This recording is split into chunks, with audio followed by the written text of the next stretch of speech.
Hello, viewers, and welcome to another episode of the Abwazi Wine Buzz.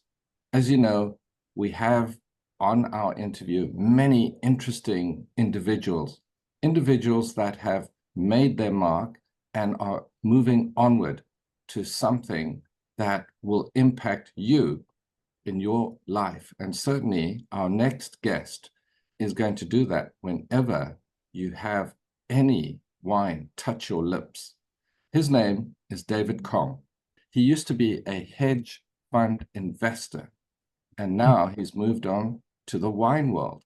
So let's see how that all began. David, welcome to the show. Thank you for having me. It's very kind to see you here today. So I'm going to get straight into it. So it's like uncorking a bottle of wine, and we really want to be able to savor it and pick up on the aromas and absolutely the character. So you, in this particular show, are the character that's coming out of that wine, and not the bottle, but specifically the glass. So David, every story has a beginning. Perhaps you can share with our viewers where you're from and what's your background. Oh yes. So very few people ask me like the whole story. I like all the way from back I guess when I was born. So I was born in China, and then at the age of 3 I moved to Japan, and at the age of 6 I moved to Canada, and I spent most of my childhood in Canada. I went to university at a Canadian university, and about a year after graduating, I moved to New York City. Basically, I found a job at this hedge fund that you were mentioning in New York City. And basically, like my world of wine just exploded because in Canada, you have this, or specifically in Ontario, you have this government-run monopoly where you just can't get a lot of the interesting wines versus New York, which is, kind of the center of the wine universe. So I was already interested in wine when I was in Canada, but when I went to New York, my options just exploded. And one of the things that New York does really well, on top of having good wine, is having really good glassware. And so when I went to New York, it was around 2015. That was roughly the time that these hand-blown wine glasses um, became came into vogue. And I think I saw a couple of them when I was in Toronto. There might have been one restaurant that had it, but then in New York, I just started seeing it everywhere, and I got hooked on these glasses. And somewhere around that time, I decided that I was never going to drink out of anything else ever again. Well, that certainly highlights your discerning taste, David. Now, you began the company Glas Vin. Where did the name come from? Oh man, so it basically took me about like a couple of hours. I think I was in a shower to decide that I was gonna start the company. And then for the rest of the day, I'm like, okay, well, because the first thing you do, which is maybe not the right thing to do, is like you're like, what should I name it? So you spend like a ton of time naming it. And we just went through a lot of different and by we I mean I went through a lot of different options, and I think one of the inspirations of it was another wine gadget company that I'm really into, which is Coravin. Yes, right. That's actually like a huge success, and I kind of like that vibe of a name. So we actually went through a lot of different at the start we were going to call it like Meyervin, which I don't know why, but that was the one that I thought was like the best of the options. Then like later that night I was like, okay, no, that's stupid, and then I changed it to Glasvin. So yeah. I think Apparently Glasvin really yeah, explains everything. Please exactly. carry on. Apparently in Yes. like Swedish or something, it literally just means a glass of wine. So so some people think the brand is Swedish, but it's not. Ah, well, there we are. I mean, there certainly is something in the name. So you began this, but what was the precipitation to really begin it? I mean, did you just decide one day getting up, having a coffee, ah, I actually want to get into the wine world and I'm going to use the wine glass as my launch pad? There must have been something. Yeah, What is the catalyst? So in about September of 2018, the markets just fell off a cliff. Um, Hmm. it was actually doing pretty well, but then like on in September it fell off a cliff, and basically this it was a bad time to be a hedge fund guy. And around that time, I had an idea for a software business. Hmm. Wine software. It's kind of like Google for wine, which still exists. It's called Som AI. But I basically quit my job to start this company called Som AI. The issue with software companies is it takes a long time for them to go somewhere to make some money. And so I was a few months into starting that business when um, I was like, I need something a little bit quicker that I can get off the ground. And I kind of thought of it as like a side project. Um, and it was kind of a side project until like it just kind of went just it got so much traction. Ramped So up significantly. But it, talking about that, um, what were the milestones that you felt were the indicators for you to change this from a side project to become more of your focal point? yeah. So the main thing that happened was we were picked up on this blog called Wine Berserkers. And that wasn't by accident. Like I sent samples. I mean, I was like, I had like all these glasses and no one was buying them. And I'm like, am I doing something wrong? And it kind of felt like kind of felt bad for a few months. And then just I sent four samples to these guys on Wine Berserkers, and they started writing about it, and more people ordered it, and they wrote about it. Like that was like in hindsight, that was the right channel to kind of get this thing started. And so within a few days, we sold 1,000 glasses, and then we probably sold another 1,000 on back order. So just all of a sudden, the revenue of the company went from like zero to like tens of thousands of dollars overnight. And so that's probably when I realized that there was some legs to this. Now, despite that, I didn't know whether this was a one-time thing or if this Mhm. was, like a recurring thing. And so we like I didn't ever at any point try to like go crazy and, buy a ton of stock. I always just bought what I thought would sell, and we just kept on selling out. So in the first year, we sold out probably like 3 or 4 times. Um, and and then Black Friday was coming, and I'm like, okay, well, we need to like buy a lot for Black Friday, and then we sold out during Black Friday too. So through that process, I think it became a real company. So that one very small interview, where you reached out to them, they connected with you, that was the turning point. That was the inflection point for you.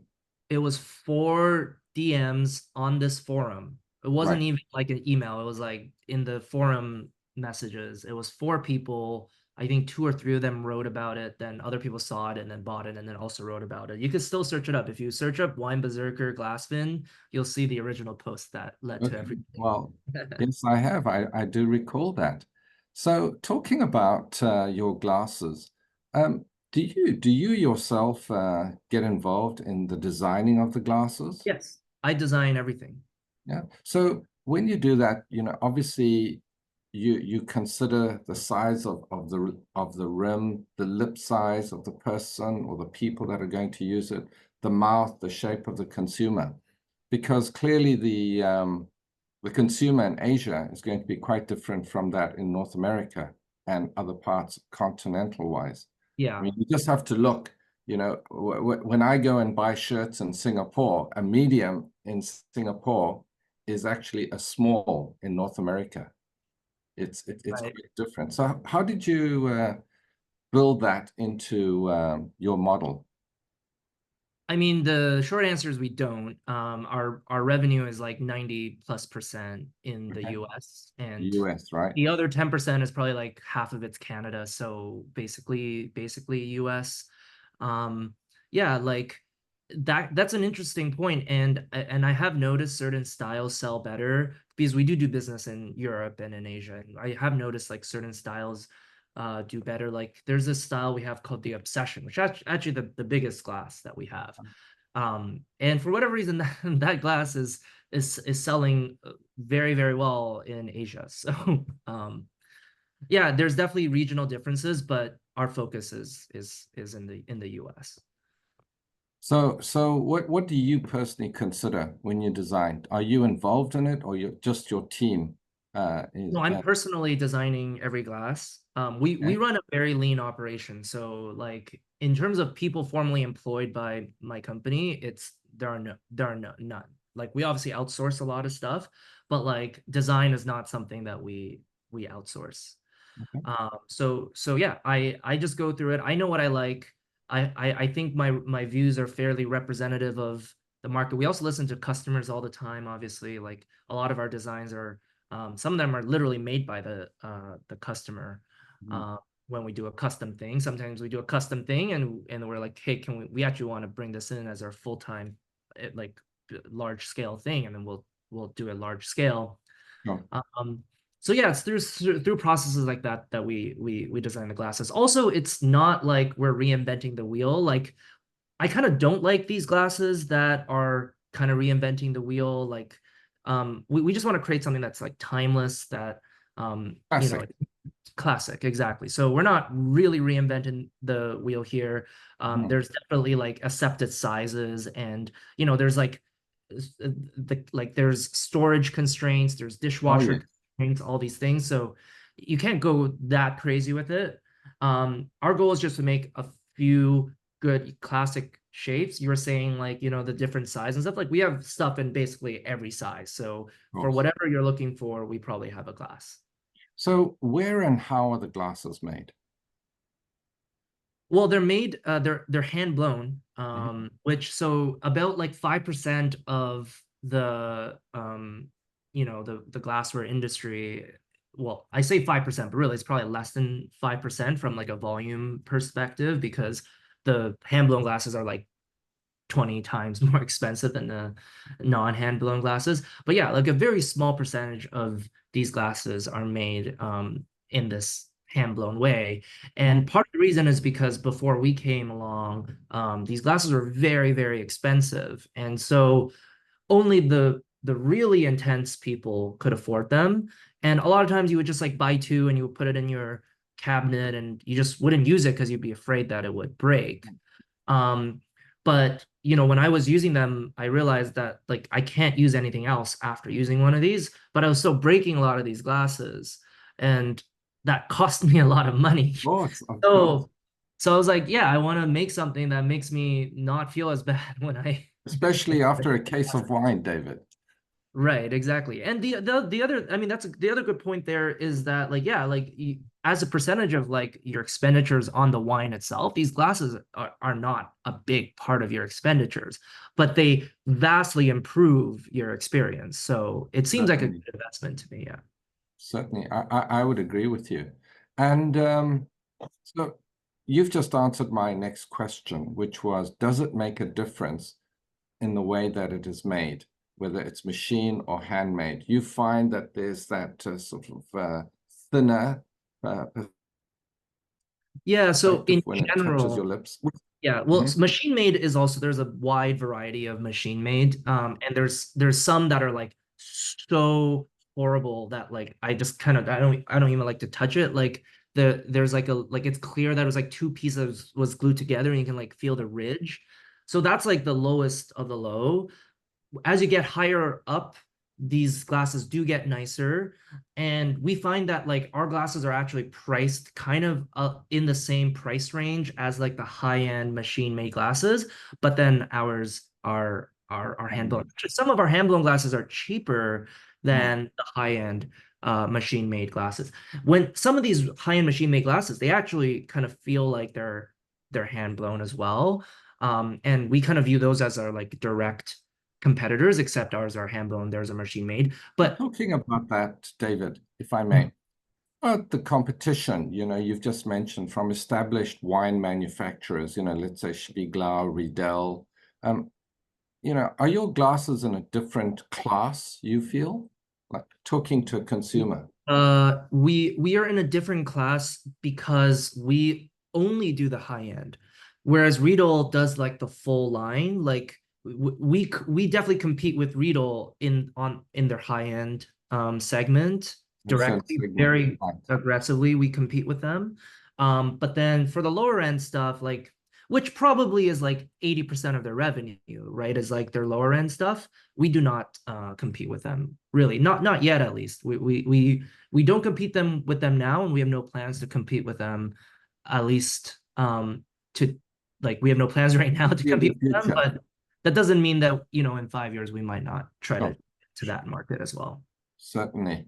So we're talking about class, elegance, high end. So as we all know, you know, everything in life, there's different stratas that we deal with. Yeah. So you've managed successfully to get your, glassware into a number of Michelin restaurants, David. I Yes. want to know how hard was that? Um, so that's a good question. I think it was made a lot easier by the fact that New York is our number one market. Mhm. And New York has just a ton of Michelin star restaurants. It was made easier by the fact that our competitors went out of stock in 2022, just when Oh, all these restaurants were reopening post-COVID. COVID had this effect that, good or bad, I guess kind of bad, but good in some way, definitely good for us, where a lot of restaurants kind of shut down because they couldn't pay their bills. And so rents came down. And so you had a lot of amazing new restaurant openings, great, interesting new projects. And right at that time, we were coming out of the woodwork. And so a lot of people found us. A lot of the Michelin star restaurants that we're in, they didn't have Michelin stars when they bought glasses from us, right? Like a really good example is 63 Clinton is one of my earlier clients. They got their Michelin star, like a year after, because they just opened. great Most of name. our classes are sold. Yeah, you know that one? Yeah, it's a great restaurant. Just there a few weeks ago. Teresi's another good example where a lot of these places do business with us right when they open, and then a year later they'll get their Michelin star. So, well, I mean, it seems that your life is always a basis of infraction points. You left the hedge fund industry when there was a dip in the market, Mhm. and then now the glass van went up because of this huge growth in the restaurant industry, and your competitors ran out of stock. So it was just the most Yeah, opportune time it was a for you. crazy, it was right place, right time for sure. I believe it was 2022. Yeah, like our sales went up, I think 3x, obviously off of a very, very small base. But the really encouraging thing is now everyone's back in the market and we're still growing, like mid double digits from that 3x, right? So Excellent. Excellent. we're not giving up that share that we gained when that You're happened. holding on to your market share. That's wonderful, David. So for the audience, who are listening to this interview, what is defined as the universal glass in the industry? Well, yeah, so the industry people call it an AP, all purpose, but I think Zalto kind of popularized the word universal, so that's what at least that's what we call it. Mhm, Um, yeah, it's just the glass that theoretically you can just drink anything out of. mhm. So a lot of restaurants, a lot of people just really only want one glass, and if you only want one glass, then this is the one. The funny thing is what we now call universal glass is pretty similar to what people used to call Bordeaux glass. So now I think Bordeaux glasses are a little bit bigger, but if you look back to like 10 years ago, what people considered Bordeaux glasses is pretty similar to what a universal glass is. Um, but yeah, it's not too big, it's not too small. So, the reds still smell good, the whites still like have their crispness, and it's not if you also don't want it to be too big so that more can fit in a dishwasher, more can fit in your cabinet. All these concerns help Awesome. drive what basically why the universal is like the the majority, like probably 50% or 40% of our sales is that universal shape. Sort of go-to glass for those that may have restricted and confined areas where they cannot put too many wine glasses. Now, you've Yeah. got a mathematics background, David. Yes.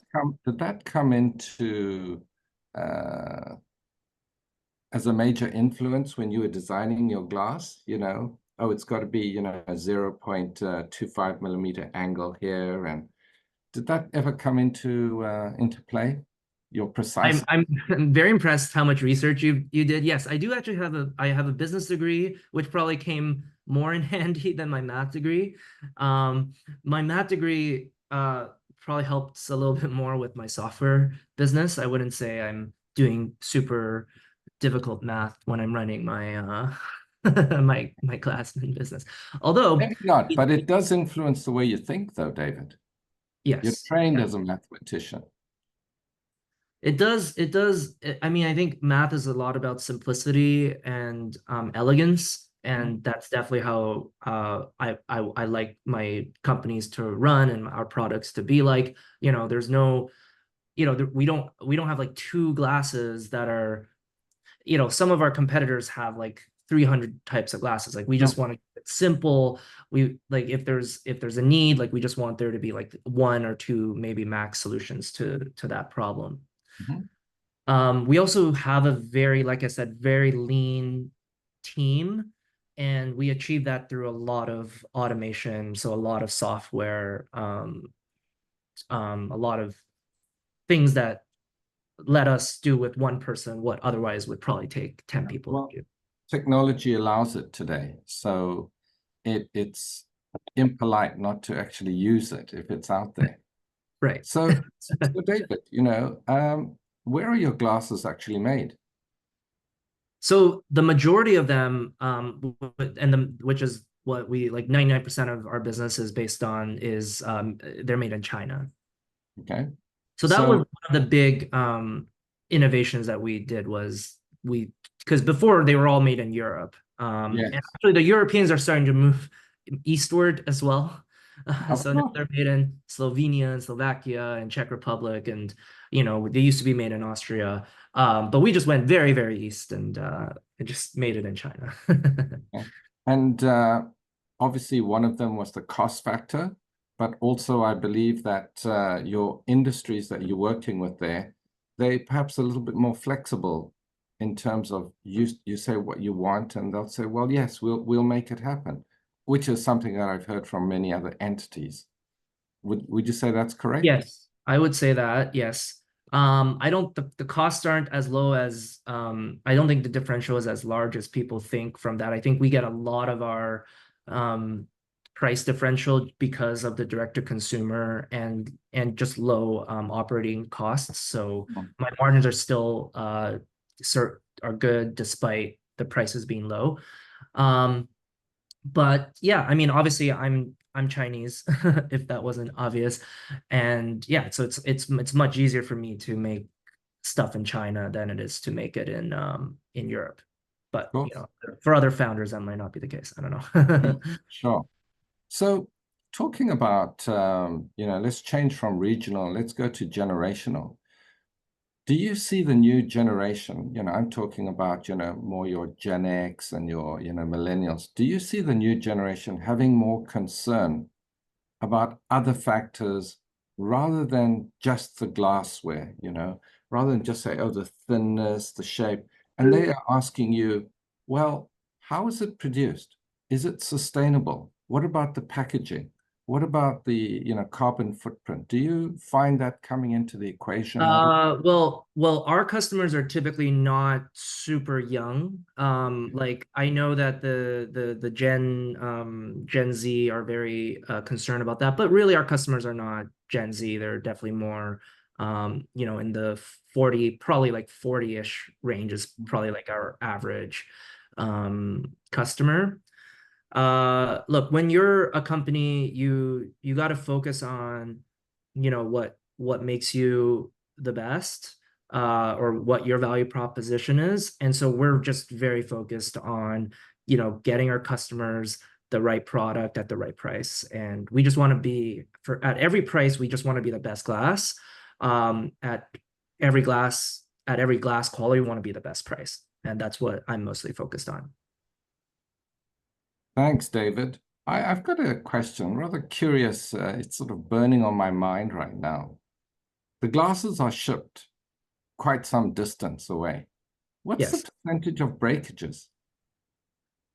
That's a good question. I don't know the exact answer to that, because uh, I'm sure I could figure it out, but I just haven't tracked it. But Mhm. I would guess it's in the mid to high single digit percentage range. Okay, so quite high. It Yeah, might be it's a, something to look at because the infraction point from, just as a point of interest, you know, the cork and the screw cap, mm, when the right. screw cap was first introduced, there was as high as 7% returns with cork with bottles Cork that taint. were, that's right, they were exported from Australia to the UK, and they were experiencing 7% in terms of cork taint, which was high, and that's what precipitated the screw cap. So looking at your history of infraction points, I just thought that might be an interesting infraction point for you to consider. Yeah, we're always working on reducing it. It's just a fact of shipping glassware, and it doesn't matter if even the thick ones like still break. Like there's just a percentage of Of course, breakage. We make it very easy for the customer to when they get a shipment to if something's broken, we make it very easy for them to get a replacement. So that's just part of our standard operating procedure. of course, of course. So David, let's talk about this. You are with a group of guests, and I'm in that esteemed company, and you are the host. What what's your preferred wine that you would select for us, given that we're having seafood as one of the courses, and then steak as the main meal, and why? Oh man.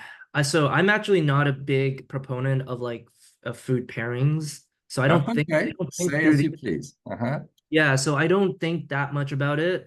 Like I've definitely gone to sushi restaurants with like a red wine, you know, and like super chill about that. Okay.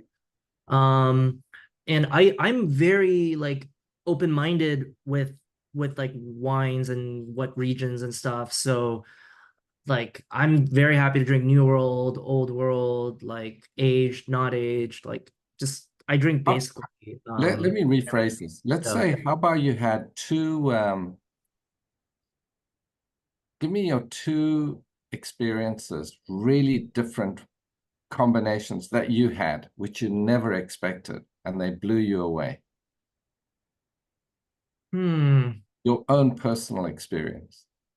Yeah, okay. So one of the really great experiences I had when I kind of started in wine was I was in Paris and they so I was like kind of like I didn't really know what natural wine was, but like it was just all natural wine in Paris, at least like the places that I went. And I was just like alone having lunch on a Sunday afternoon, and I just get this bottle, and you know I just like didn't even notice it, and I just like drank the whole entire bottle. You know, that's like how chuggable this wine was. Um, and I have the wine saved somewhere, but I don't remember exactly what it was, but it was probably like a Loire Chenin or something like that. Okay. And that was like a really important like formative experience. The other formative experience was just drinking some aged Napa wines. Mhm. So I drank a lot of like Fisher when like they just for whatever reason they just had so much like 1994, 1995, 1996 aged Fisher for like less than $50. And so that really helped me understand aged wines. And so it was like through experiences like that that I kind of built up my like Yes. obsession with wine. And I'm sure there'll be many, many more in the years to come for you, David. And talking about that, where do you see yourself in 10 years' time? As my last question to you. Oh man, that's a good question. I'm that's very far away. I don't even take it for granted that that that that everything's gonna be fine until then, but hopefully it is. And obviously if things keep on going the way it is, then we'll have a pretty big glassware company. Maybe we do stuff other than glassware as well. Like I said, maybe we start competing on the lower end stuff. But yeah, no, really, I'm mostly focused on, like next. Focus on the here and the now and taking each day. Would that be correct to say, David? Yeah, like I would say right now I'm mostly focused on like the second half of this year, obviously, but like the Black Friday and what products we want to have for this holiday season. That's probably my primary focus. We just introduced this other line, so our product line is like already very uh it's already grown a lot, Sure. and it feels like it's getting a lot of interest from our customers. So that's a really great feeling. So we have a good list of products already. There's probably a few other things that we want to add, like maybe like a whiskey glass or like a beer glass. We don't have a martini glass. So there's things that we need to add to the line Hmm. um between now and like next year. So that stuff is like top of mind. Um, but yeah, 10 years, I don't know. Your guess 10 is years, who is knows good. what's going to happen? Yeah.